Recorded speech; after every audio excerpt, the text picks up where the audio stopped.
Museum Nasional Indonesia juga dikenal dengan sebutan Museum Gajah. Sebutan Museum Gajah ini karena di depan museum ini terdapat sebuah patung gajah perunggu yang merupakan pemberian Raja Thailand yaitu Chulalongkorn pada saat kunjungannya ke museum ini pada tahun 1871.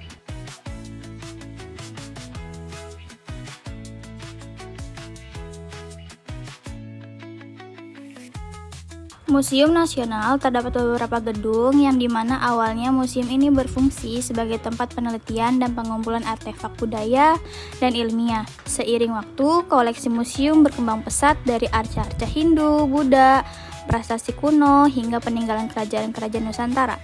Setiap artefak tak hanya menyimpan kisah sejarah, tetapi juga mengandung nilai-nilai yang selaras dengan sila-sila Pancasila. Di Museum Nasional, kita bisa menemukan berbagai arca yang menggambarkan sosok laki-laki dan perempuan dari masa lalu, baik tokoh, spiritual maupun bangsawan. Arca-arca ini bukan sekedar pajangan ya. Lihat, di sana ada Arka Ganesha. Dia ini dewa ilmu pengetahuan dan kebijaksanaan dalam agama Hindu.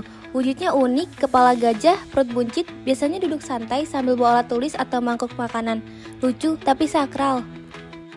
Terus ada juga Arca Buddha, biasanya duduk dengan posisi tangan tertentu yang punya makna khusus. Salah satunya adalah Dewa Welas Asih dalam ajaran Buddha Mahayana. Patung ini ditemukan di Sumatera dari masa kerajaan Sriwijaya. Coba bayangin, dari Sumatera sampai Jawa, ajaran tentang kasih sayang dan kedamaian udah menyebar luas sejak abad ke-7.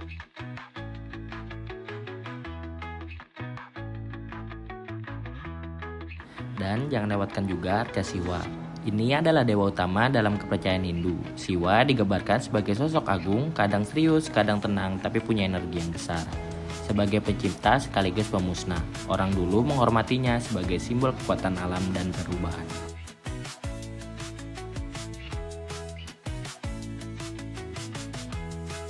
Tempat ini dikenal dengan sebutan Taman Arca. Berada di atrium tengah yang menghubungkan gedung lama, gedung gajah, dan gedung baru, gedung Arca. Kini juga dilengkapi dengan jembatan kaca.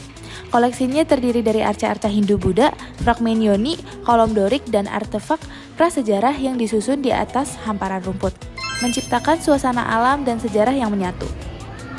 Dan di lorong ini adalah patung-patung mewakili transisi budaya agama Hindu Buddha dan perkembangan seni arca Nusantara selama ratusan tahun. Lorong ini menjadi jalur naratif visual, memperlihatkan evolusi bentuk, gaya, dan simbolisme religius dari Jawa, Sumatera, Bali, hingga daerah lainnya.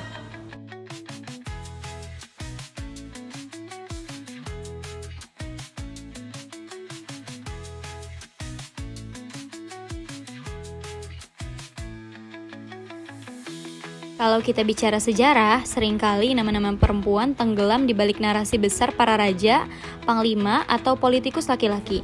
Tapi di Museum Nasional ada ruang-ruang kecil yang diam-diam menyimpan jejak besar para perempuan penggerak perubahan.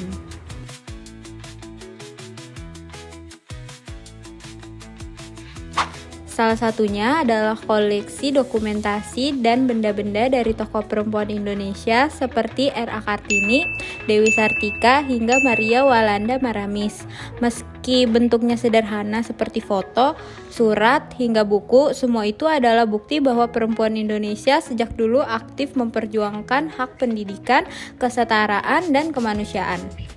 Kartini misalnya, dengan surat-suratnya yang penuh semangat memperjuangkan agar perempuan bisa sekolah, berpikir bebas, dan punya masa depan.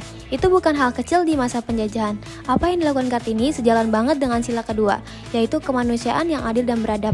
Perempuan berhak dihormati, didengar, dan diberi kesempatan yang sama. Lalu ada Dewi Sartika dari Bandung yang mendirikan sekolah perempuan, dan Maria Walanda Maramis dari Sulawesi yang mendorong keterlibatan perempuan dalam politik dan kehidupan sosial. Mereka membuktikan bahwa perempuan bukan sekedar pelengkap, tapi juga pemimpin dalam perubahan sosial dan pendidikan. Benda-benda peninggalan ini memang sunyi, tidak semewah arca batu atau pustaka kerajaan. Tapi dari sini kita belajar bahwa perubahan besar bisa datang dari suara yang lembut, yang tekun dan konsisten. Perempuan adalah bagian penting dari bangsa ini, dan perjuangan mereka menjadi pondasi dari sila kelima, yaitu keadilan sosial bagi seluruh rakyat Indonesia. Jejak perempuan di Museum Nasional bukan cuma cerita masa lalu, itu adalah pengingat bahwa sampai hari ini perempuan Indonesia terus bergerak, mencipta dan menginspirasi. Karena sejarah tidak akan lengkap tanpa langkah-langkah mereka.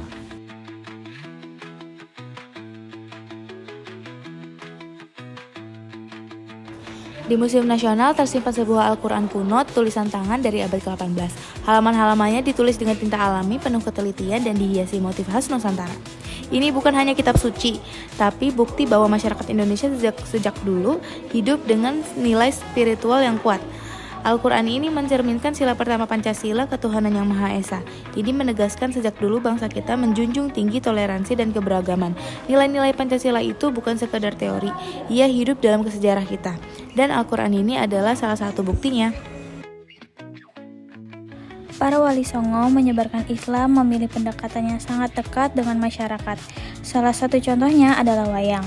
Sunan Kalijaga menggunakan pertunjukan wayang untuk menyampaikan pesan moral dan ajaran Islam. Tak hanya itu, alat musik tradisional seperti gamelan dan rebana juga digunakan dalam syiar Islam. Sekarang, mari kita fokus pada bagian melawan tanpa gentar. Berdasarkan koleksi nyata yang ada di Museum Nasional dan bagaimana koleksi itu mencerminkan semangat perjuangan rakyat Indonesia yang sesuai dengan nilai-nilai Pancasila. Di Museum Nasional, kita bisa lihat langsung benda-benda asli dari masa perjuangan bangsa. Ada keris Pangeran Diponegoro, senjata tradisional yang bukan hanya alat perang, tetapi simbol perlawanan terhadap penjajahan Belanda. Diponegoro melawan tanpa gentar, memimpin perang Jawa dengan semangat tak kenal takut demi keadilan dan martabat bangsanya. Ini adalah contoh nyata dari nilai-nilai Pancasila, terutama sila kedua tentang kemanusiaan, sila ketiga tentang persatuan, dan sila kelima tentang keadilan sosial. Di Museum Nasional, kita belajar bahwa perjuangan tidak selalu dengan senjata modern, tapi dengan keteguhan hati, keberanian moral, dan cinta tanah air yang tak bisa dikalahkan. Itulah makna sejati dari melawan tanpa gentar. Nah, selanjutnya adalah ruang pilar nasional. Kita diajak menelusuri perjalanan panjang bangsa Indonesia dari kerajaan-kerajaan masa lalu hingga momen monumental proklamasi kemerdekaan. Di sini, keempat pilar utama, spiritualitas, kekuasaan, keberagamaan budaya, dan persatuan, dirangkai menjadi satu kesatuan naratif. Ada arka dan prasasti yang memperlihatkan kehidupan spiritual dan sistem kerajaan. Artefak budaya daerah yang menunjukkan kekayaan tradisi Nusantara, dan di ujung ruang ini kita diingatkan pada pejuang kemerdekaan, proses perumusan naskah, pembacaan proklamasi 17 Agustus 1945, serta simbol-simbol bangsa yang lahir dari momentum itu. Semua koleksi ini menyampaikan pesan penting bahwa kemerdekaan bukan hanya tentang momen historis, ia adalah puncak upaya spiritual, politik, dan budaya yang dirangkai oleh semangat Bhinneka Tunggal Ika.